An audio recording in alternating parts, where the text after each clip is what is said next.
Meanwhile, we're going to turn to the Middle East now, where an Israeli airstrike over Gaza City this morning is reported to have killed at least 7 people. That's according to local medics. This as the head of the UN's Palestinian Refugee Agency has again urged countries to resist an Israeli ban on the organization, saying there is no alternative to the group's services in Gaza. Meanwhile, to the north, Israel's offensive against Hezbollah in Lebanon continues with a strike over Beirut that killed the militant group's media relations chief yesterday. So joining us for more on this is CBS News senior foreign correspondent Elizabeth Palmer. Liz, good to see you. The violence in Lebanon hasn't yet stopped, but are Hezbollah and Israel any closer to achieving any kind of cessation in hostilities? A ceasefire deal has been in the works now for a couple of weeks, getting closer. Just last week, the Iranian envoy, Ali Larijani, was in Beirut, which indicates that Iran, the big power on Hezbollah's side, is involved. And tomorrow, the American envoy, Amos Hochstein, is also due in Beirut, say Lebanese media, although Washington hasn't confirmed.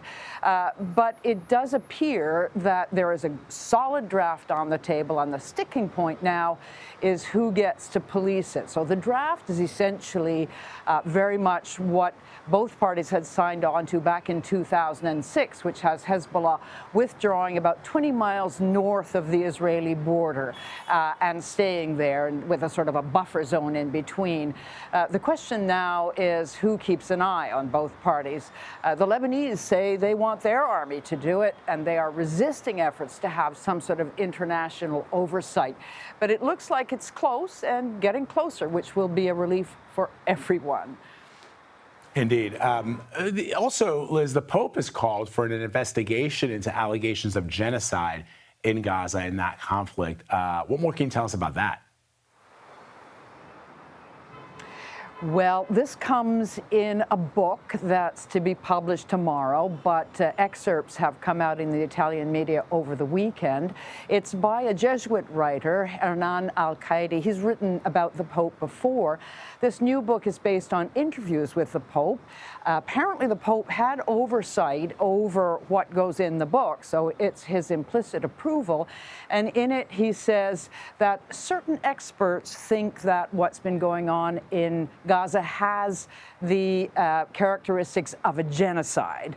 Very inflammatory language for the pontiff. He then goes on to call for an investigation. It's going to be highly contagious. And it's unusual because he has really tried to be very even-handed. He has talked about the suffering on both sides of this war and has made a point of meeting with Israeli families who have hostages still inside Gaza held by Hamas. So this is a very pointed comment, and obviously it's going to cause a lot of heated debate. All right. Liz Palmer reporting from Tel Aviv for us this evening. Thank you, Liz. Appreciate it.